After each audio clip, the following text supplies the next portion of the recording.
Feliz segunda para cada um de vocês, meus amores do quinto ano. Hoje, dia 22, não é isso? 22 de junho. Eita, já tá quase chegando no final, né, gente? E vamos ter prova novamente? Vamos testar os nossos conhecimentos de novo, graças a Deus, né? É assim mesmo, sempre prosseguindo, sempre avançando, né? Esse é o nosso, a nossa meta, né, aqui na Terra. Pois muito bem, hoje em português nós vamos falar acerca das crônicas. O que é uma crônica? Você sabe o que é crônica, gente? Se não me engano, a gente vê isso a gente estuda sobre crônicas a partir do terceiro ano. No terceiro ano a gente vê, a gente trabalha esse conteúdo de crônicas, né? Então eu acredito que vocês já saibam mais ou menos acerca desse tipo de texto, não é isso?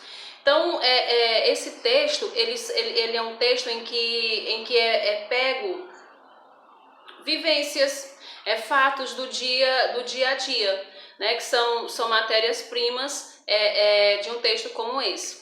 Tá? Texto em que o autor apresenta um ponto de vista particular sobre um determinado fato. É escrita em geral para ser publicada em jornais, mas também pode ser publicada em revistas, pode ser publicada em sites e também publicada em livros, coletâneas de texto publicada em outros meios. Há vários tipos de crônica. Algumas se assemelham a um conto, por serem estruturadas de na forma de uma narrativa curta, tá? Enquanto outras são mais reflexivas, te dá um ponto de vista, te faz pensar sobre determinado assunto, te faz perceber se aquela ação, se é que foi certo, se é positivo ou se é negativo, né? Então, ela é mais reflexiva, né? Que analisa questões sociais que dizem respeito a todos. Grandes escritores brasileiros também são considerados importantes cronistas. Lia Luft, Carlos Drummond de Andrade, Rubem Braga, Lígia Fagundes Telles e Clarice Lispector, que eu amo, são alguns desses escritores brasileiros que trabalharam e trabalham, né, com as crônicas, que são cronistas brasileiros, certo? E aí hoje vocês irão trabalhar aí em casa, né, acerca das crônicas argumentativas, né, que são aquelas crônicas onde alguns escritores eles gostam de expressar a sua opinião e sua forma de ver o mundo em crônicas, tá? As quais em geral são publicadas, como eu disse, né, nesses jornais, nessas revistas ou sites, tá? E na página 50 nós temos um texto da Lia, tá? Onde o título é Deixem a gente ter o privilégio de envelhecer em paz. Então aqui nós temos uma crônica argumentativa. Aí em casa você vai ler esse texto que ele está na página 50 e também na página 51. Ele vai falar um pouco sobre a escritora gaúcha, né, que é a Lia. Sempre gostou de ler, formou-se em pedagogia, mas como aprendeu alemão desde pequena, com o passar do tempo começou a trabalhar como tradutora para algumas editoras.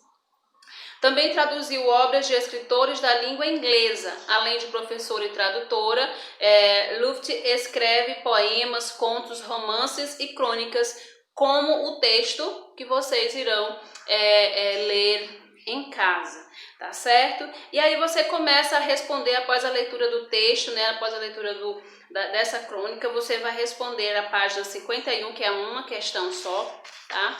Até a página 53. Da página 51 à página 53, ok? E aí, gente, vamos para nossas respostas, né? Para a correção da atividade que eu passei na sexta-feira, lá na página 49, eu pedi para que vocês transformassem cada uma dessas perguntas em questões, não foi isso? E colocassem no caderno de português. Então, vamos lá, peguem o caderno de português e vão responder essas questões, tá? Então, diz assim, é sobre o que é envelhecer, não é isso? E eu pergunto para vocês, o que é envelhecer? O que vocês colocaram aí acerca dessa questão, do que é envelhecer?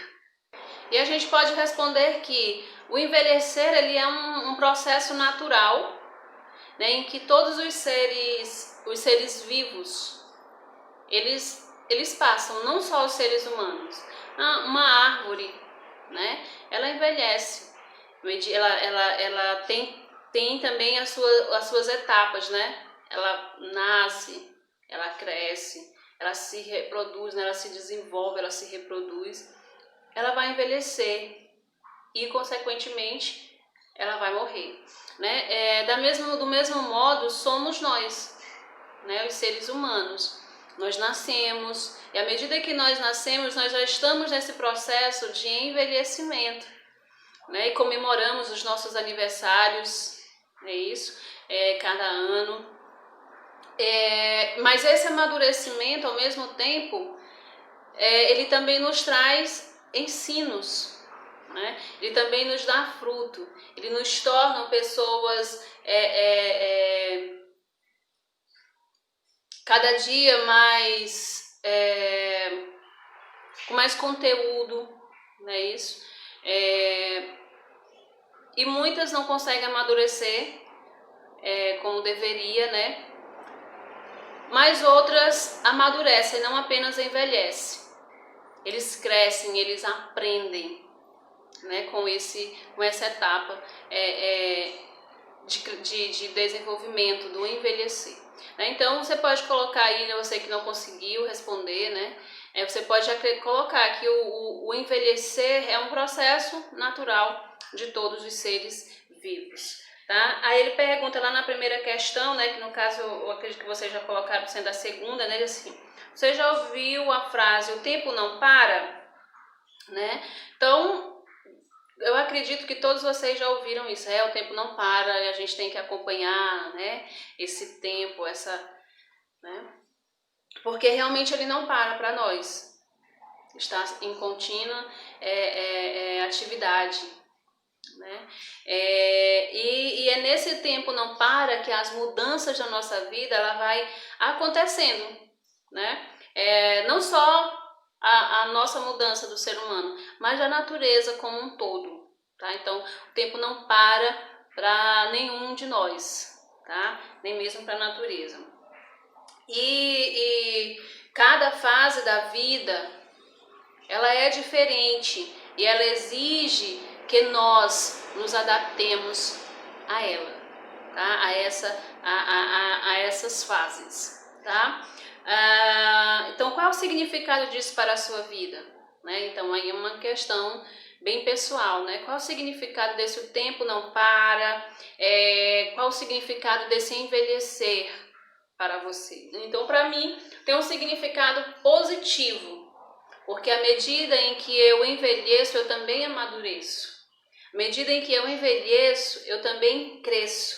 À medida que eu envelheço, eu vejo os frutos do meu crescimento e do meu desenvolvimento. Então, para mim, isso é positivo, tá? E eu experiencio cada uma dessa etapa de maneira maravilhosa. Para mim é gratificante poder passar positivamente, passar bem cada uma dessas etapas. A próxima questão ele pergunta em que momento você gostaria que o tempo parasse? Né?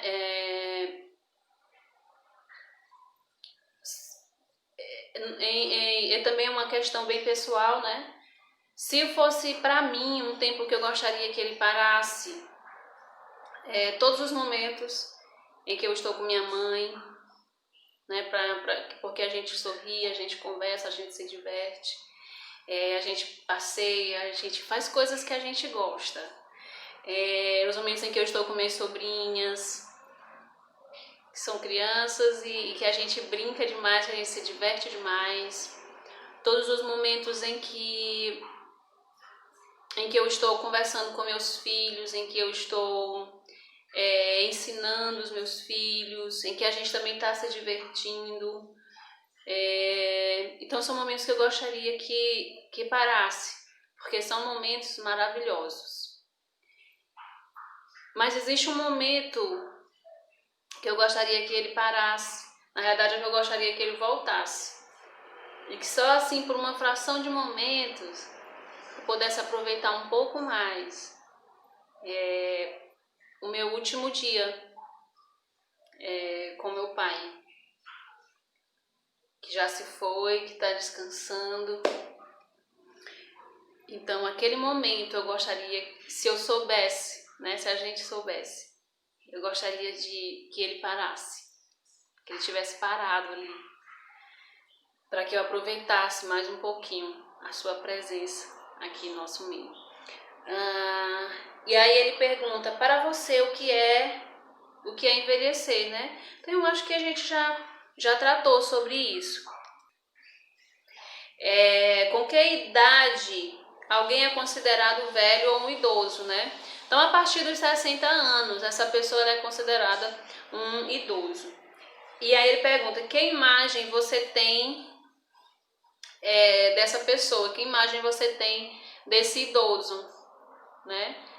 Aí você também responde. Hoje em dia, um velho, né, ele faz coisas que muitas vezes muitos novos, né, muitos meninos e meninas, muitas pessoas de 20 anos, 25 anos não fazem, né?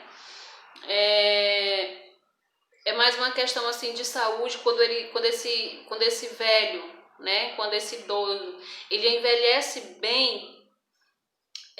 Isso é só mais uma etapa, só mais uma fase, mas que ele continua na ativa, ele continua trabalhando, ele continua aproveitando a vida, ele continua fazendo as suas atividades. Claro que a força, né, que ele tinha há uns anos atrás não é a mesma. Talvez ele precise de um pouco mais de tempo para exercer a mesma função que ele exercia antes, né? Mas uma pessoa com mais de 60 anos, ela ainda pode ser muito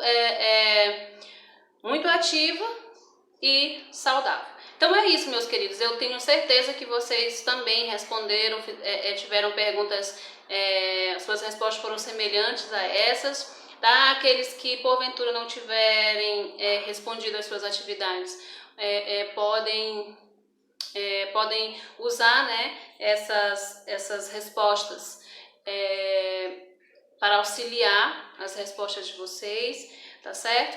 E para casa, como eu já disse, né, fica então a leitura da página 50 e 51 e as atividades da página 51 a 53. E amanhã a gente se encontra aqui para mais aula de português. Beijo grande no coração de vocês e até o nosso próximo encontro.